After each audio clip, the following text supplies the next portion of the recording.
Continuando entonces con el Padre Keating, nos vamos a colocar ya en el capítulo 12, que se titula San Antonio en las tumbas. ¿Por qué? Habíamos visto la purificación no fuerte o inicial que San Antonio Abad había en ese sentido experimentado. Pero hay un momento donde San Antonio Abad es, digamos, como enviado ahora, ¿no? Se cambia como el escenario o cambia de terreno y se va a dirigir a las tumbas, ¿no? A un cementerio, pues lo que nosotros llamaríamos ahora como un cementerio. ¿Por qué? Porque, como dice también el Padre Keating, cuando atravesamos un periodo difícil en nuestras vidas, nos introducimos en un nuevo nivel de experiencia, ¿no? O sea, acuérdense que la vida espiritual es experiencia, ¿no? No es como una receta que nosotros podemos preparar de manera mecánica, no, es un proceso vivo, es una experiencia. Va teniendo como patrones en común, pero irá, digamos, como configurada en base al nivel, vamos a decirlo así, de compromiso que nosotros vayamos estableciendo con el Señor. Y es en estos periodos difíciles, y esto es lo fundamental, donde esta experiencia, o sea, esta madurez en la vida espiritual, significa acceder a una mayor madurez en nuestra relación con Dios. Esto es fundamental. Por ejemplo, si atravieso una dificultad o un problema del tipo que sea, estoy llamado a crecer en la vida de fe, que es básicamente la relación con Dios.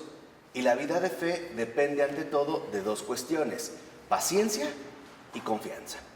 Esos son, digamos, como los dos pies de la fe: la paciencia y la confianza. Es obvio que si estamos en una situación complicada, ¿no? En una situación difícil de vida, pareciera que en efecto nuestra relación con Dios habitual se va a ver como alterada. ¿Por qué? Porque estamos llamados a ingresar en un nivel, vamos a decirlo así, más profundo, ¿no? Estamos llamados a vivir la fe, ¿no? Dijimos en paciencia y en confianza. Entonces esto, como dice el Padre Keating, puede ser que a lo mejor nos lleve años, ¿no? O nos lleve un periodo largo de tiempo. Lo que sí es que, por ejemplo, las formas acostumbradas de relacionarnos con Dios se desmoronan. Pongamos un ejemplo. Hay personas que dicen, ¿no? Es que a mí Dios todo me da, o todo le pido y todo me lo concede. Pero ¿qué pasa cuando no? Vamos a suponer que de repente atravieso una enfermedad, le estoy pidiendo al Señor que me la quite y no me la quita. Al contrario, parece que empeora. O me quedé sin trabajo y le estoy pidiendo un trabajo y no lo consigo. O cosas por el estilo, ¿no? Esto nos lleva a una nueva dimensión. O sea, tenemos que experimentar esta nueva relación con Dios. Y aquí precisamente, ¿no? Entraríamos en una crisis de fe. ¿Cuándo entramos en una crisis de fe? Y esto es muy importante saberlo. Entramos en una crisis de fe cuando nuestros modos acostumbrados de relacionarnos con Dios se ven alterados. Y esta alteración vendrá sobre todo con situaciones complicadas, como lo hemos mencionado. ¿Cómo se supera una crisis de fe? A través de una determinación. La determinación de permanecer en un nivel mayor de fe y de amor. Esa es la determinación.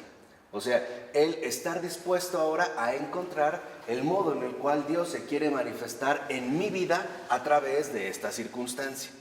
Pues lo podemos poner a lo mejor en términos un tanto negativos. ¿Cómo se supera esta crisis de fe? No renunciando al camino. No yéndome o no tratando de decir que ahora entonces ya Dios no me quiere o que tengo que buscar otras alternativas o una cosa por el estilo. No, se hace en realidad con una determinación, y este es un acto de voluntad. Esto es muy importante. O sea, a Dios en muchas ocasiones no es tanto que le interese todo lo que vamos a realizar, sino la intención. A Él le basta que tengamos la intención de permanecer fieles, de seguir, continuar, en el camino de fe, para que en efecto superemos esta crisis, ¿no? Podamos, digamos, como dar un paso mayor. Esto es, por ejemplo, lo que le pasa a San Antonio, ¿no? Habíamos visto que en un primer momento tiene como una batalla campal con el demonio y sus secuaces, ¿no? Entonces, una vez que atraviesa, ya vimos las pruebas que tuvo, cómo las superó. Entonces, San Antonio, ¿no? Como que revive y entra en un nuevo periodo de estabilidad, como de tranquilidad. A este periodo de estabilidad es a lo que San Juan de la Cruz le llama plataforma. Y esto es muy importante, ahorita les voy a explicar por qué. ¿Qué significa la plataforma? Bien, la plataforma en la vida espiritual es cuando nosotros ya hemos encontrado, por decirlo así, pasos firmes en nuestra vida de fe. Eso es lo que nos va a dar una plataforma. La plataforma, por ejemplo, me va a dar firmeza. Por ejemplo, me di cuenta que ciertamente atravesaba un problema complicado o una situación difícil, pero Dios no me abandonó. Se manifestó de una o de otra manera. Entonces, superamos, por ejemplo, las tentaciones y adquirimos una mayor madurez. Esta madurez ya es una plataforma. De hecho, nos va a servir para el recorrido de nuestro posterior camino de fe. Ya tenemos como certezas, pues, certezas que hemos experimentado en carne propia, como San Antonio, ¿no? O sea, San Antonio se da cuenta de que en último término el Señor no lo abandona, entonces ya tiene una plataforma, ya tenemos bases. Estas plataformas nosotros incluso las podemos encontrar si hacemos un poco de memoria de nuestra vida pasada. Por ejemplo, el ponerme a pensar que en qué situaciones a lo mejor yo atravesaba periodos complicados y de qué manera Dios se manifestó. Tal vez esta manifestación no era la que yo esperaba, pero no obstante se manifestó. Esto es muy importante. Vamos a suponer una situación. Pues resulta que atravesábamos un problema y que a lo mejor contábamos que este problema se iba a arreglar de una forma y no se arregló así. No obstante, se ordenó o se arregló de otro modo, ¿no? O suponíamos, vamos a suponer que estaba seguro de que una persona me iba a ayudar y no me ayudó, por las razones que sean, pero la ayuda me llegó de otro lado. Esto me da plataformas, ¿vale? Ahora, San Antonio era muy consciente que en efecto el demonio estaba planeando nuevas estrategias. Esta es una parte fundamental. Nuevas estrategias precisamente para atacarlo. Así que entonces, San Antonio, y esto es un muy buen consejo en la vida espiritual, no se enalteció, no dijo en ningún momento, pues ya la armé, ¿no? Ya crecí, entonces ya puedo como descansar, ¿no? Él simplemente asumió un criterio fundamental en la vida espiritual, el comienzo de nuevo. O sea, para San Antonio lo importante era no perder de vista que es fundamental comenzar como si se tratara de un nuevo día. De hecho, es la base fundamental de algunos programas de recuperación, ¿no? El solo por hoy, o es lo que se llama el solo por hoy. Esta es su raíz, el partir de bases concretas, no confiándonos de más. Entonces, San Antonio, por ejemplo, siente en su interior, cuando ha pasado esta prueba, como una llamada hacia lo desconocido, ¿no? Se siente como llamado a dar un paso hacia algo plenamente insólito. O sea, crecer en la confianza en Dios. Y esta es la función principal de las plataformas. O sea, esta firmeza es lo que a nosotros nos va a permitir crecer en la confianza en Dios. Saber que Dios nunca nos abandona de una o de otra manera. A lo mejor, les vuelvo a repetir, no se manifiesta de la manera que yo esperaba.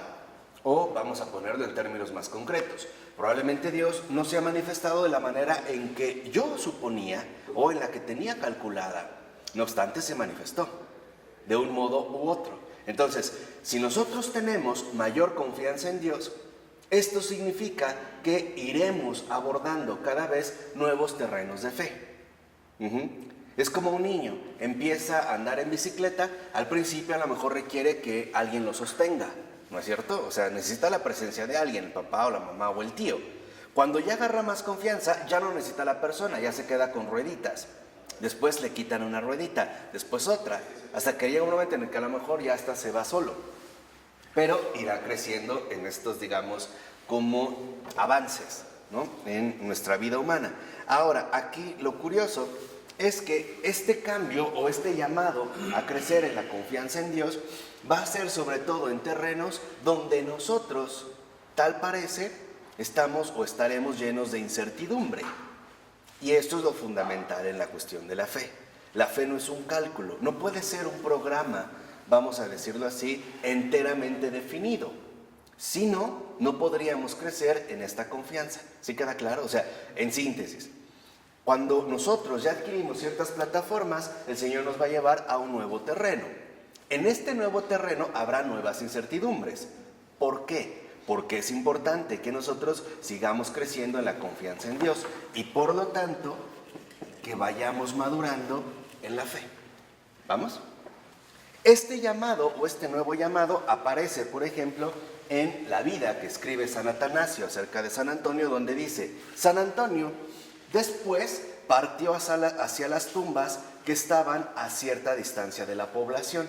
O sea, se va a un cementerio, ¿no? O sea, ahorita aún así a nosotros nos puede resultar como llamativo, ¿no? Como extraño. ¿Cómo que se va a un cementerio? ¿Cómo es eso de que se va a las tumbas? Sí, en primer lugar porque en aquellos tiempos, y esto a lo mejor no ha cambiado rotundamente, se creía o existía la creencia de que las tumbas, y particularmente, ojo, las tumbas, los cementerios que estaban en el desierto, eran territorio del demonio. Así como hoy seguimos intuyendo que en un cementerio es, digamos, como territorio de los poderes oscuros del mal. En ese tiempo también, pero en este tiempo no eran las fuerzas oscuras, era el demonio. O sea, los cementerios, y especialmente los cementerios que estaban en el desierto, de hecho el desierto mismo se consideraba que era territorio del demonio. Entonces San Antonio es enviado a ese territorio. O sea, imagínense en este caso, en un primer momento, lo llamativo, ¿no? Ahora, en un primer momento, esto significa que San Antonio va a dar un paso fundamental en su vida de fe. ¿Por qué? Porque ahora él ya no recibe, vamos a decirlo así, los ataques. Él se va a instalar a territorio enemigo. Y esto pues, generaría mayor temor, ¿no? O sea, es como decir que una cosa es que te vinieron a golpear y ahora es que tú te vas a meter a donde están los que te han golpeado. En este nivel, digamos, en ese sentido espiritual. San Antonio da este paso, se dirige hacia aquel lugar y hace un desafío, porque desafía sus propias creencias y las creencias arraigadas en el nivel popular.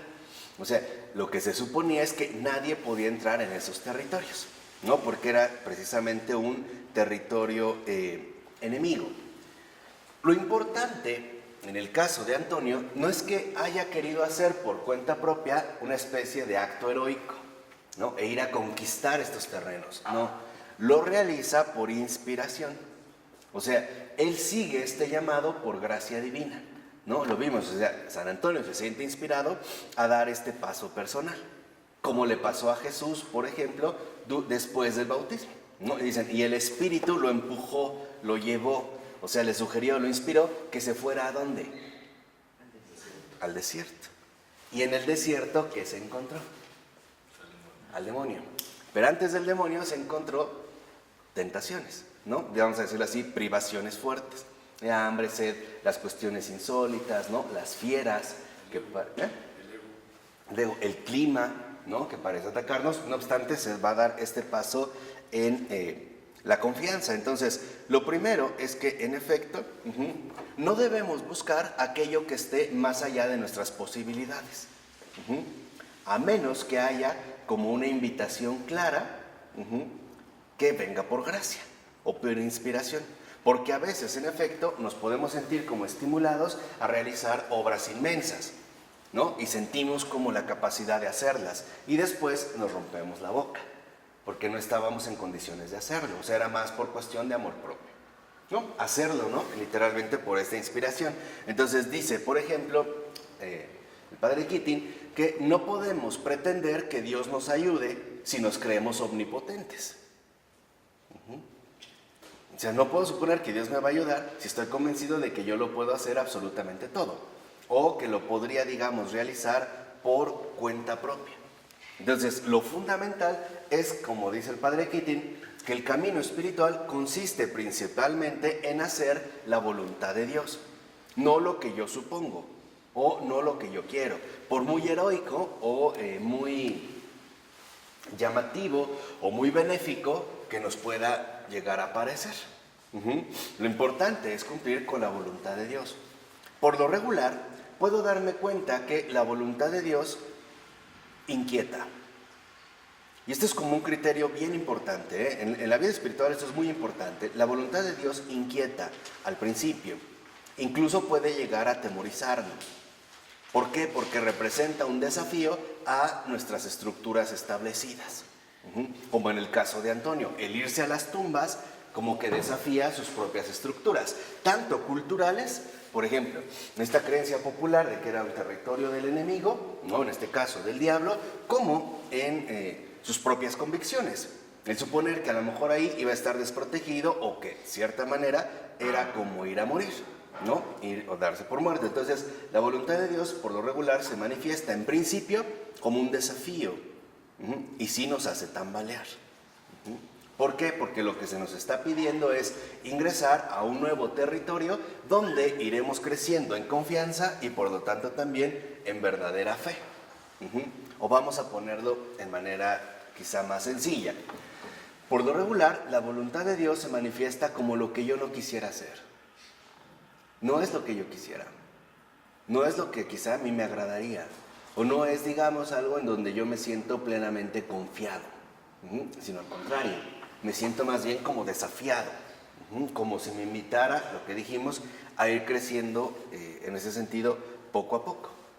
Ahora, el traslado de San Antonio, precisamente, ¿no?, representa el símbolo perfecto de ir a seguir luchando, realizar la batalla en territorio enemigo, porque es la única manera en la que nos vamos a poder liberar de nuestras identificaciones usuales. Hoy nosotros le llamaríamos romper múltiples prejuicios o superar prejuicios. ¿No? Esto es fundamental. Este tipo de batallas, digamos, hoy, por ejemplo, podemos decir que no es necesario irse a un cementerio. Cada uno de nosotros lleva sus propias tumbas. Terrenos donde hemos considerado que en efecto no podemos ingresar o no podemos llegar, por las razones que sea. Ya sea porque nos resulta muy doloroso, por ejemplo, en experiencias vividas anteriormente, o porque simple y sencillamente como que nos daría miedo mirar de frente esta realidad nuestra. Por ejemplo, el descubrir lo peor de nosotros, ¿no?, que se puede llegar a manifestar en algunas circunstancias. Entonces lo consideramos como un terreno no, vamos a decirlo así, como inhóspito, como no visitado, al menos no frecuentemente por nosotros. O con alguien que no puedo, que me cae muy mal. O ahí, ¿no? O sea, ahí tengo mis tumbas. Entonces aquí lo importante es que nos vamos precisamente a instalar en un terreno que nos resulte al menos en un primer momento atemorizante, ¿no? Por ejemplo, fíjense, y esto es importante, en ese tiempo la sociedad de Antonio, en la que vive, limitaba el radio de acción del amor y la omnipotencia de Dios. ¿Por qué? Porque le confería o le daba dominio al demonio sobre ciertos lugares o puntos geográficos. Entonces, lo que realmente estaba haciendo la gente era limitar el amor divino. Decir, no, pues esto no es de Dios, ahí está el demonio, eso es del demonio, ¿no? Entonces le daba un poder que no tiene. Y es a veces lo que solemos hacer nosotros. Por ejemplo, ¿cuándo le damos un poder al demonio que no tiene? Cuando no queremos que Dios realmente acceda en todos los aspectos de nuestra vida. O sea, cuando no queremos realmente que el Señor realice su obra de sanación interior. Y nos vamos quedando con experiencias dolorosas, ¿no? Terrenos en los que queremos que Dios no entre y que entonces el demonio aprovechará porque son fuentes de enorme debilidad en cada uno de nosotros. Ahí es cuando se los quiere apropiar. Entonces, por ejemplo, los va a querer apropiar si yo todavía tengo una herida, cuando vamos a suponer que a lo mejor de niño sufrí humillaciones. Está este terreno, ahí hay una tumba, entonces yo no he querido que el Señor ingrese por temor, por miedo, por lo que sea.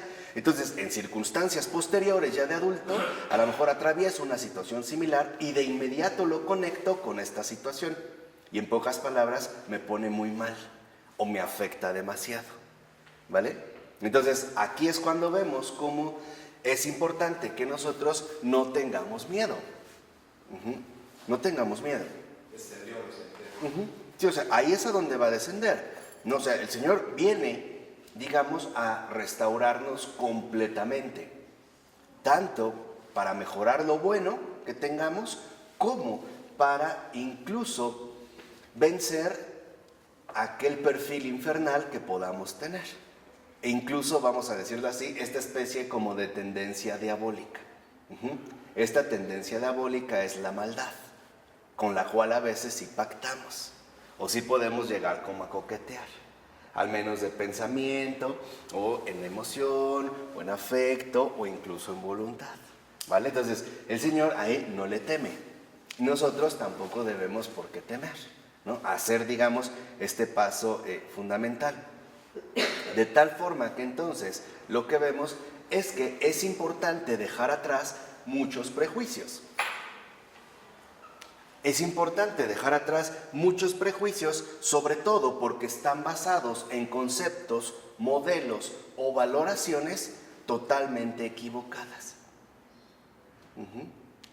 Esto es importante, o sea, esto es parte del crecimiento, el superar muchos prejuicios que están basados en conceptos, valoraciones o modelos totalmente equivocados, para reconocer que precisamente todo depende de nuestra confianza en Dios y por lo tanto de nuestro real abandono en su omnipotencia.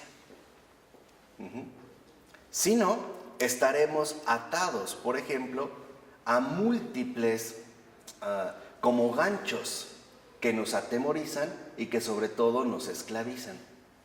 Hoy estos ganchos o estas ataduras se dan de otra manera. Por ejemplo, cuando a lo mejor hay un vecino que es prepotente o injusto y alguien te dice, no te metas con él porque es narco.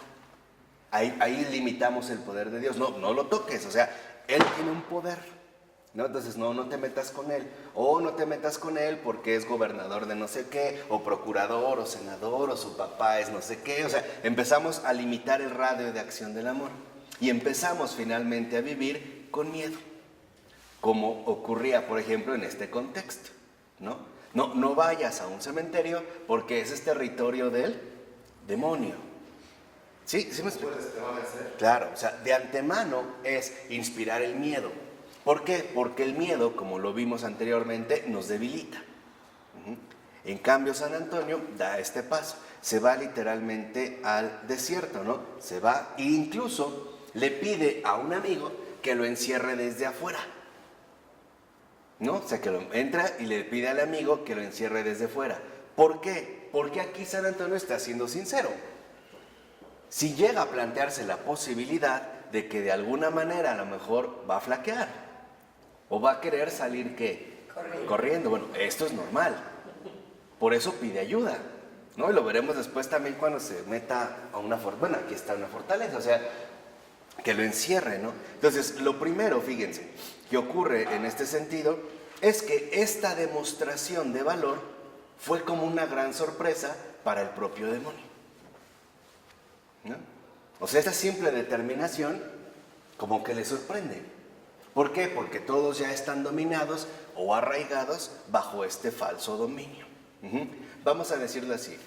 ¿Con qué gana poder el demonio? Con nuestras falsas creencias. Con eso gana poder.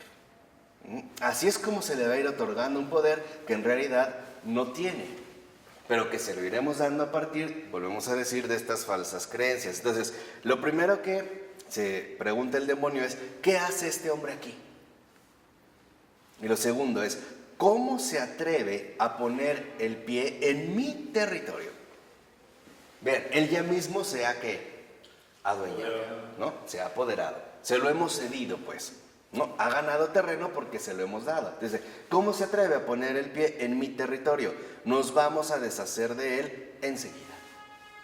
Entonces, lo primero que vemos es que en efecto lo que van a buscar es expulsarlo de ahí, ¿no? Finalmente destruir. Entonces, reúne a sus legiones para darle a San Antonio una tremenda paliza, hasta dejarlo ya semi-inconsciente, ¿no? O sea, tanto espiritual, emocional, afectiva, como también espiritual. Después dijo, cuando salió, San Antonio, que ningún poder humano juntos se podía comparar con lo que ahí experimentó. ¿No? Vamos a decirlo así, se desata en este sentido su furia. Entonces, viene su amigo a traerle pan, ¿no? Como lo llevaba, porque pues, él está encerrado, y lo encuentra en el suelo inconsciente. Entonces lo alza, lo levanta y se lo lleva a la iglesia. Lo saca, ¿no? Y lo acuesta en el suelo. Después, básicamente, todos los amigos que lo conocían lloraron como si estuviera muerto. De hecho, pensaron que estaba en ese sentido muerto. Pero ya como a la medianoche, a los demás que estaban con él les empieza a vencer el sueño. San Antonio se despierta, los ve cabeceando y, como dice Keating, se planteó algo. ¿Qué es lo que quiere el espíritu de mí? ¿Me estará diciendo que ya fue suficiente? ¿No? Le pone un ejemplo muy bonito. Keating dice, ¿será que el espíritu me pide que le llame una ambulancia y que me lleven al hospital? ¿No? Por poner un caso concreto, dice, o querrá que regrese al campo de batalla y seguir con la lucha.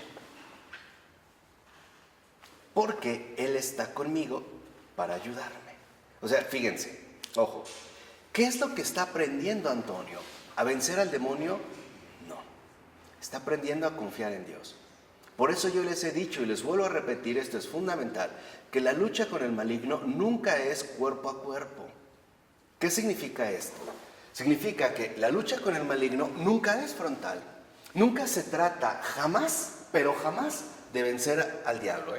Nunca, porque no vamos a poder. Eso es un hecho. Nunca se trata de enfrentar al diablo frente a frente e intentar vencerlo por cuenta propia. Eso no es el objetivo. Nunca es cuerpo a cuerpo. Así como también nunca se puede cuerpo a cuerpo vencer nuestras propias debilidades o nuestras propias perversidades. No se puede. La lucha con el diablo siempre involucra en realidad crecer en la confianza en Dios. Por eso no es frontal. Lo importante es que yo aprenda a confiar en el Señor, no a vencer al diablo. E incluso lo vemos como el propio Jesús lo indica, cuando en un momento los envía, los está entrenando para su apostolado y regresan muy felices y le dicen que los demonios se les someten. Y Él les dice, no se alegren por eso, alégrense más bien porque sus nombres están escritos en el cielo. ¿Qué significa esto? Que ¿cómo se vence al diablo? Confiando en Dios. Nunca es frontal. No se trata de te voy a derribar, no vas a poder conmigo, entonces voy a aguantar. No se trata de eso. Y eso es precisamente lo que San Antonio nos está enseñando. Así se vence al diablo, confiando precisamente en Dios. Entonces, lo que vemos es que, en efecto, Antonio, como dice el padre Keating, se ha de haber planteado algo muy sincero, ¿no? ¿Estaré haciendo lo correcto o no? ¿Regreso o no? ¿Esto es una inspiración de Dios o es idea mía? Y él decidió tomar, en este caso, el riesgo. Entonces, le suplicó a su amigo que lo volviera a regresar a las tumbas. Se levantan sin hacer ruido, lo carga y lo vuelve a llevar a donde lo encontró. Lo deja en el suelo, se sale y lo vuelve a encerrar. Hasta dice Keating, es como para preguntarse qué clase de amigo era ese. ¿No? Lo vuelve a llevar, o sea, lo vuelve a colocar en el territorio. Ahora, lo primero es que San Antonio estaba demasiado débil como incluso para poder ponerse de pie y comienza a orar recostado. Cuando termina su oración, interpela al demonio, lo desafía y le grita, aquí estoy. No me asustan tus golpes. Aunque me azotes más, nada me separará del amor de Cristo. Esta es la lección. Claro, aquí lo estamos viendo en una situación radical. Nada me separará del amor de Cristo. Incluso le dice Antonio, ¿no? Le empieza San Antonio a cantar algunos versos. Sobre todo los siguientes. Aunque me rodee un ejército enemigo, mi corazón no teme. Vean, ahí está como el punto, ¿no? Aunque me rodee un ejército enemigo, mi corazón no teme. Si se levanta contra mí la guerra, yo tendré confianza. ¿No? Que aparece en el Salmo 27, versículo 3. Este es el arma de Antonio, ¿no? Lo expresa en el Salmo. Entonces, lo que vemos es que, en efecto, San Antonio en este Salmo sí se refiere al miedo. Sí aparece el temor, pero en efecto lo que buscaba era quedar libre de todo miedo para poder seguir libremente al Espíritu. A donde, digamos, en este caso el Espíritu lo quisiera llevar, ¿no? Entonces, el demonio se vuelve a sorprender que Antonio, a pesar de tantos golpes, tenga el valor para regresar. Entonces, reúne otra vez a todos sus perros, como de hecho lo llamaban los padres del desierto, y lleno de ira exclama, ¿no? Le dice: como verán, no hemos sido capaces de detener a este individuo, ni con el espíritu de fornicación, ni con la paliza que le dimos. Por el contrario, tiene la osadía de retarnos. Vamos a buscar otra forma para intimidarlo. Aquí está el punto. Si vemos cómo se logra que la gente tenga miedo a través de la intimidación. Y ese es como el arma preferida del diablo, la intimidación. ¿Qué es lo que va a buscar? Intimidarnos. Hacernos adoptar, volvemos a repetir, falsas creencias. Y por lo tanto, enormes prejuicios. Por ejemplo, intimidarnos a través de que es muy poderoso, o es muy invencible, o es muy terrorífico, o es muy salvaje, o nos va a descuartizar, o cosas así por el estilo. Entonces, lo que vemos ahora es que va a buscar una nueva forma para poder intimidar a Antonio. ¿Qué es lo que hacen? Y eso lo cita Atanasio. Dice: esa noche hicieron tal revuelo que parecía que un terremoto estuviera azotando el recinto en forma de reptiles y bestias. Súbitamente el sitio se llenó de fantasmas que representaban leones, osos, leopardos, toros, serpientes, venados, escorpiones y zorros, que eran considerados animales salvajes. Entonces todo esto se llena y empiezan como a hacer un desastre, ¿no? Dice: cada uno actuaba de acuerdo a la imagen que representaba. Por ejemplo, el león rugía listo para atacar. El toro parecía querer atravesarlo con sus cuernos en cualquier momento. La serpiente se enroscó y se puso en posición de enterrarle los colmillos. Y los ruidos emitidos simultáneamente por todas las apariciones eran capaces de aterrorizar a cualquiera. Está buscando la intimidación. Dice: la furia de los animales que expresaban era feroz. San Antonio, apaleado y lastimado, sentía aumentar el dolor en su cuerpo, pero permaneció tranquilo. Si lo ven, lo único que está haciendo es que lo quieren intimidar, ¿no? ¿Qué quiere decir? Que si siguió tranquilo, entonces ya San Antonio ha superado el tener miedo. Ya puede finalmente permanecer, ¿qué? Tranquilo. Entonces, ¿en qué nos va a ayudar la confianza en Dios? Primero, la eliminación del miedo, que tanto nos puede paralizar. Eliminar el miedo, sea del tipo que sea, ante la intimidación, ante lo que fuera, la eliminación del miedo. Segundo, el ganar, precisamente, ¿no? Ganar tranquilidad. Aunque, como hemos visto en San Antonio, se desaten las fieras, se realicen ruidos, etcétera, etcétera, etcétera, él, a pesar de que está debilitado, no se mantiene ahí, en último término, tranquilo. Lo que vemos es que, claro, aunque su cuerpo, ¿no? Está resentido, está dolorido, su alma está tranquila. Ya empieza a afrontar con calma la situación, al grado de que Antonio se empieza a burlar de ellos. Y les dice: si de verdad tuvieran, aunque sea algo de poder, habría bastado con uno solo. Vean, ¿no? Les dice: lo único que están tratando de hacer es infundirme pánico, llenarme de miedo para que salga corriendo. Si en realidad tienen algún poder sobre mí, atacadme. De lo contrario, ¿para qué están desperdiciando tanta energía? Vean, o sea, vean, y lo que les decía ya es en confianza en Dios, ¿ya lo ven? Ya no es de él aquí, no, ya se ponen esta confianza, ¿no? Y entonces lo que hicieron es que rechinan los dientes, se dan cuenta de que están perdiendo el tiempo y se van. Ya, lo dejan en este caso tranquilo. ¿Por qué? Porque se dieron cuenta que no iban a poder. Estaban engañando a sí mismos, lo único que querían era atemorizarlo. Entonces, el Señor, por ejemplo, no desamparó a San Antonio, sino que vino en su ayuda. Vio abrirse el cielo encima de él y un rayo de luz lo iluminó. después de esta determinación, ¿no? Lo va sosteniendo. Dice, San Antonio, aliviado por el hecho de que había llegado la ayuda, respiró con más libertad y experimentó de inmediato la curación de sus dolores. Ya está, digamos, como sanado. Pero interroga a esta aparición, a esta luz, de la siguiente manera. Le dice, ¿dónde estabas? ¿Por qué no apareciste desde el principio para evitarme todos estos dolores? Y oyó una voz que le respondió, Antonio, yo estaba allí, pero esperé para verte actuar. Y ahora, porque hiciste frente a la situación y no te rendiste, estaré por siempre a tu lado y te haré conocer de todos.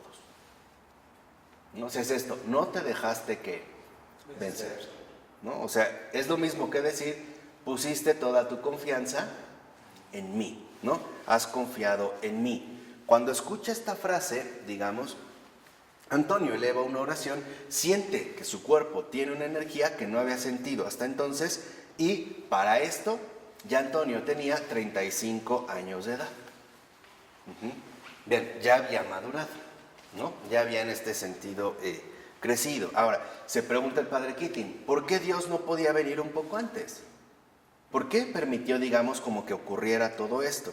Dice, finalmente, si nosotros atravesamos una circunstancia así, nos sentiríamos completamente abandonados por Dios, ¿no? Sería, digamos, como nuestra tendencia natural, ¿no? Dice, ahora, parecía que en realidad no estaba ayudando, estaba allí, pero pareciera que estaba de espectador, ¿no? Como muchos consideran que es un Dios cruel que se goza en el sufrimiento de sus criaturas, ¿no? Verlos cómo sufren. Dice, en realidad, lo que podemos percatarnos es que tendría que haber un propósito mayor. Y él pone una parábola, ¿no? Que de hecho aparece en una historia escrita por Gerald Heard, y es un científico, ha dedicado toda su vida a desarrollar una mariposa que tendría la combinación más bella de colores, ¿no? Está trabajando en elaborar esta mariposa. Entonces lleva años experimentando en ello y finalmente ya considera que ha alcanzado la crisálida, que es donde va a brotar perfecta a través de todas las labores genéticas, ¿no? Entonces reúne el día en que va a abrir a todos sus empleados, están viendo, ¿no?, lo que va a realizar, llevan botellas de champaña para celebrar, bocadillos, pues es un gran acontecimiento, se empieza a abrir y en efecto ven que sale, ¿no?, el ala derecha, sale parte de su torso y casi toda el ala izquierda, pero no por completo. Y se dan cuenta que está atorada, no puede salir, ¿no? La parte de su ala izquierda no puede salir de la crisálida. Entonces pareciera que se está como esforzando mucho por salir y está tratando, en efecto, de liberarse de su crisálida, ¿no?, aunque esto parecía debilitarla demasiado. Entonces llega un momento en el que el científico no aguanta más la situación, ¿no?, se estresa, se desespera, agarra un bisturí y le corta, ¿no?, a la crisálida para ayudarla a que salga y pueda salir, en este caso, del cascarón. La crisálida sale, pero cae en la mesa de laboratorio. Y de repente ven que en efecto sí se había liberado, pero no podía volar. Esta es la historia, la parábola que se cuentan. ¿Por qué? ¿Qué es lo que sucedió? En primer lugar, es que la crisálida, la mariposa, necesita esforzarse en batir las alas. ¿Qué quiere decir? No puede salir de inmediato, porque necesita que la sangre le llegue a las alas para que pueda volar y para que pueda volar libremente. Si este científico lo que hizo es quitarle esta posibilidad, en realidad lo que hizo es impedir que pueda volar. La mariposa no hizo lo que tenía que realizar, en este caso como esforzarse, ¿no?, para poder salir, para que después sus alas funcionaran bien. Y como nos dice el padre Keating, este es precisamente un error que Dios no va a cometer. Que los papás se los hemos. Exactamente. La brocha se lo aprieta. Ese es el problema. El problema está en que nosotros desesperamos fácilmente. Y bajo nuestros criterios humanos hay maneras de acelerar las cosas. Lo que hacemos en realidad es empeorar la situación. Entonces Dios no comete errores. Los errores los cometemos nosotros. Eso sí, eso sí me parece que está clarísimo. Sobre todo, y aquí viene una parte fundamental, sobre todo cuando están de por medio emociones o afectos desordenados. Si realmente yo digo amar a mi hijo o a mi hija o a mi padre o a mi vecino, a quien sea, sobre todo de los más cercanos, si realmente yo digo amarlo, me debo cuestionar si en efecto esto que yo llamo amor es tal o no. Si realmente estoy permitiendo que crezca o por el contrario, lo estoy destruyendo. Estos son los errores que precisamente Dios no va a cometer, ¿no? Como a la manera, digamos, de este científico. Entonces, lo primero que tenemos que ver es que Dios no va a venir de inmediato a socorrernos ante una dificultad o tentación. ¿Por qué? Porque en cada momento de esta situación complicada estamos abriendo, por decirlo así, espacios para que la gracia santificante nos llene. Es como la mariposa que intenta volar. Si Él de inmediato nos quita esta dificultad, claro, nos liberó, pero no podremos volar. No podremos, en este caso, ser libre. No sé si me explico. O sea, sí es importante que hagamos esfuerzos, porque esto es precisamente un esfuerzo fundamental para poder crecer. Entonces, sí es, digamos, como vital que nos planteemos realmente cuáles son los criterios de vida que estamos asumiendo para hacer el bien. Ojo, porque por lo regular decimos que quiero hacer el bien, pero puede ser el caso de que lo esté haciendo más bien por ciertos complejos propios. Por ejemplo, por una gran culpabilidad, por una gran frustración, o simple y sencillamente por desesperación. Entonces, es importante, ¿no?, que si queremos ayudar a los demás, entendamos qué es lo que realmente necesitan. Esto es primordial, Por eso tenemos que ser sumamente observadores y prudentes. Si quiero ayudar a los demás, lo primero que tengo que entender es cuáles son sus reales necesidades. O sea, ¿qué es aquello que verdaderamente necesita? Porque si no, como decía San Agustín, vamos a terminar haciendo muy mal un bien. Y esto es imprudencia. Entonces, lo fundamental es que nosotros entendamos cuáles son estas necesidades para que después, en efecto, no cometamos este tipo de errores. ¿De acuerdo? Es, por ejemplo, ahorita me viene también esta imagen. No sé si ustedes han visto un poco la vida salvaje de África, los animales. Por ejemplo, las cebras, las gacelas, por poner un caso, nacen, en cuanto nacen, tienen prácticamente minutos para pararse. Si no se paran, van a ser devoradas. A ese punto. Tienen que ejercitarse.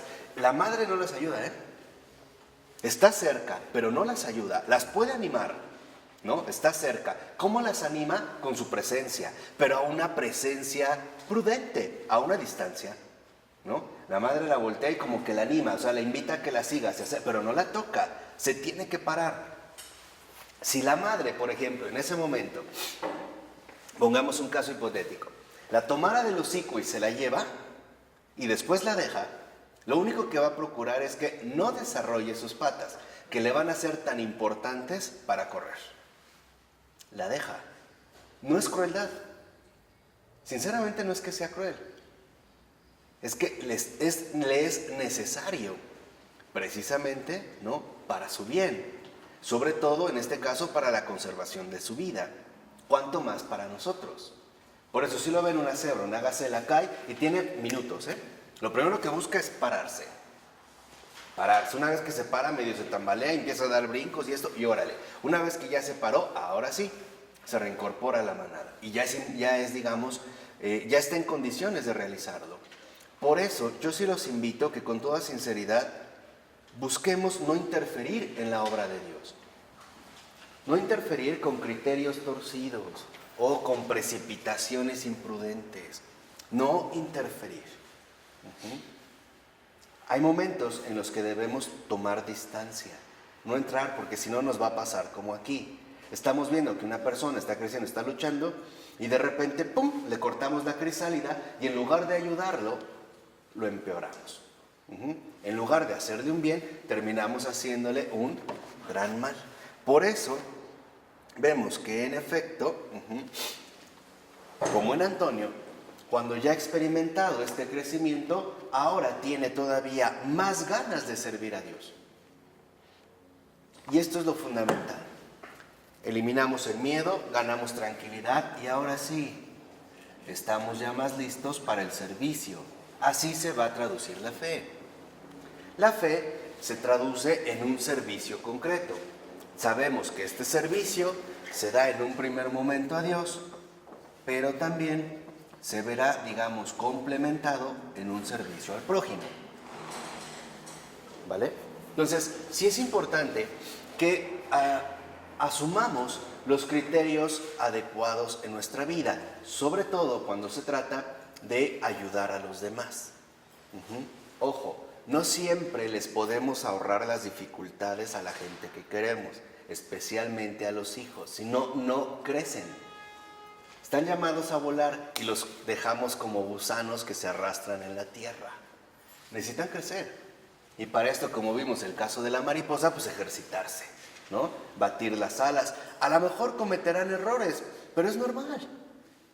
Pues es parte del crecimiento, ¿o no? Es parte del crecimiento. A lo mejor no les saldrá muy bien, pero entonces, ¿cómo van a aprender? O sea, ¿tú quieres que tus hijos sean responsables? Pues tienen que entender qué implica la responsabilidad. Tienen que crecer. Pero ¿qué pasa si tú les arreglas todo? ¿Qué pasa? No les ayudas. Literalmente les perjudicas. Y además ten en cuenta algo. Tú no siempre vas a estar con ellos. Nada te asegura que siempre vas a estar a su lado. ¿Y si mueres? ¿Qué va a pasar? ¿Qué le dejaste realmente a tu hijo, a tu hija o a tus seres queridos? ¿Qué les dejaste? ¿Qué bases de vida les dejaste? Y aquí es cuando empezamos a entender cómo las cosas se pueden complicar, ¿no? Entonces vemos que ya repuesto San Antonio ahora se va al desierto. Vimos a las tumbas y ahora se va ya al desierto, ya a lo grande, ¿no? Porque igual se consideraba que el desierto era el territorio del demonio, donde poseía su fortaleza y se dedicaba a planificar todas sus maldades, o sea, cómo destruir vidas, comunidades y naciones en todo el mundo. Así que ahora San Antonio se va al desierto, donde se supone que estaba el cuartel general, el pentágono infernal, ¿no? Se va directamente al núcleo, o sea, ya a lo grande, ¿no? Y además, para simbolizar más lo que va a hacer, decide instalarse en una fortaleza abandonada, que era como el lugar donde las municiones infernales eran conservadas, ¿no?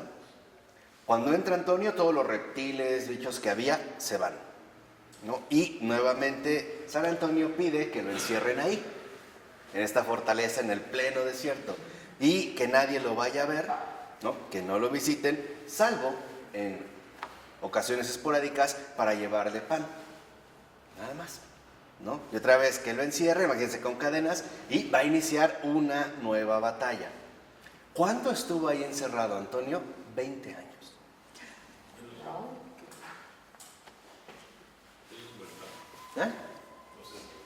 20 años. Vimos que cuando salió de esta prueba tenía 35. Más 20. 55 años. Los amigos de vez en cuando lo iban a ver. Bueno, a escuchar. Así pues no entraban. Y escuchaban gritos, ruidos, etcétera, ¿no? Y sabían que en efecto eran los demonios que estaban molestando a Antonio. No. En la antigüedad no era, digamos, como un criterio de higiene como lo tenemos en nuestra cultura moderna. 20. No, 20. Tenían aseos.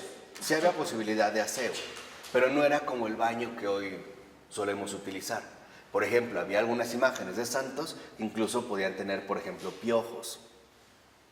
Pero era también una cuestión, digamos, como de ascética y disciplina, ¿no? El hecho de soportar la molestia, las incomodidades, O sea, también se utilizaba, digamos, con un fin purificador, ¿no? Era como otra perspectiva distinta. Pero en realidad, después lo que se dieron cuenta es que no estaban molestando a Antonio, eran los demonios que querían salir corriendo. Ahora era Antonio el que los estaba, pues, literalmente atormentando, ¿no? Y ojo, pero ojo, vean, eso es lo importante. Seguía repitiendo los salmos para que soltaran de sus garras a todas las almas que tenían prisioneras. Vean, ahora ya Antonio ya no va a combatir, va a liberar. Va a liberar. Está haciendo un acto literalmente profundísimo de liberación. Y, por ejemplo, ¿cuáles eran los versos preferidos de San Antonio? Grande y alabado sea el Señor y destruidos todos sus enemigos, que se desvanezcan como el humo. Vean, con eso, O sea, los atormentaba, digamos, como para quitárselos, ¿no? Y además, todas las naciones me acorralaron, pero en el nombre del Señor logré que se alejaran de mí. Entonces, lo que vemos es que finalmente, cuando ya Antonio tiene 55 años de edad, van sus amigos a la puerta y le tocan. Antonio entiende que es ya la señal de Dios para decirle que se retire. Nosotros lo vemos como algo extraordinario, por eso es un santazo. Antonio, como les decía, es básicamente el padre de todos los monjes, incluido San Benito. Por Antonio, lo que antes se consideraba territorio del demonio, los desiertos, se convirtió en terrenos de gran santidad. ¿A dónde se fueron los primeros monasterios? ¿Dónde siguen estando los monasterios? Lo que hizo Antonio es algo muy bello, porque lo que hizo es algo así como lo siguiente. Le dijo al demonio, esto no es tuyo, esto no te pertenece. Esto es del Señor y Creador de todas las cosas. Y yo te lo voy a demostrar. ¿Lo ve? O sea, no es que lo vaya a sacar por cuenta propia. Esto es lo que volvió tan fértil el desierto. El desierto, después de Antonio, se convirtió literalmente en un oasis de bendición. Todo monje o monja tiene como padre fundador a Antonio. Todos. Por eso es San Antonio Magno o San Antonio Abad. Y cuando salió, lo vieron, fíjense, en primer lugar, así como transfigurado. ¿Cómo esperarían encontrarlo? Destruido, ¿no? Estaba transfigurado, lleno del Espíritu de Dios. Se quedan asombrados, además de que su apariencia física no ha cambiado nada. Nada. No estaba ni más gordo, ni más flaco, o por falta de ejercicio, o flaco por el ayuno y la larga batalla. No. Estaba intacto.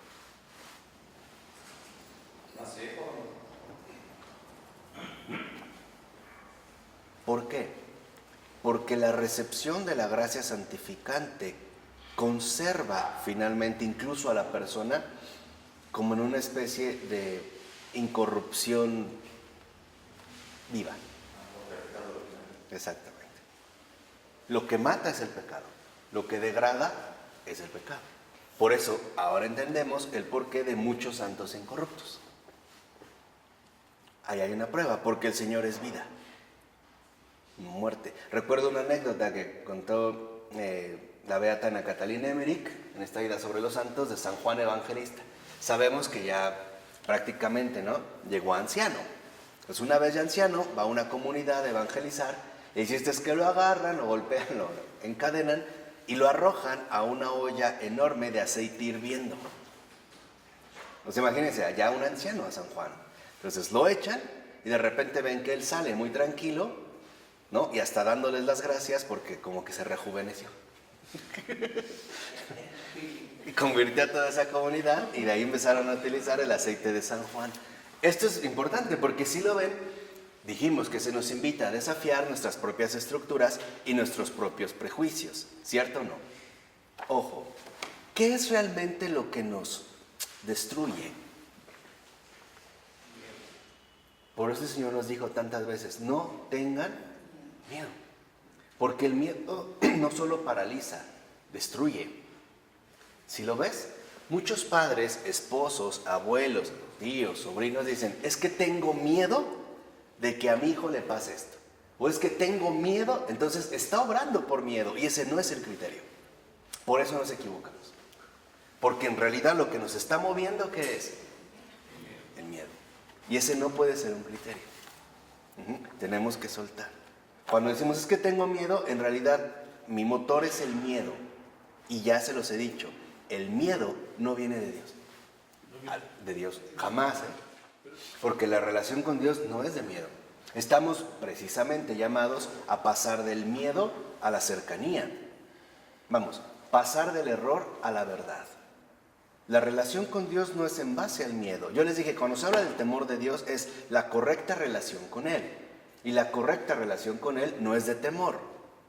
Si lo que te mueve es el miedo, entonces no estás colocado en la base más correcta.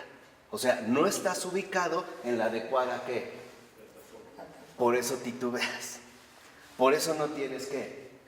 Firmeza. Entonces, ahí es cuando vemos cómo nos vemos como debilitados para crecer, en este caso, en la fe, ¿no? Dice, por ejemplo, ¿no? En el caso también del alma de Antonio, su alma estaba pura, no estaba doblegada por penas, por contrariedades, ni deseos de entretenimiento, de salir de ahora sí a ver a dónde nos vamos, 20 años aquí, vamos, ¿no?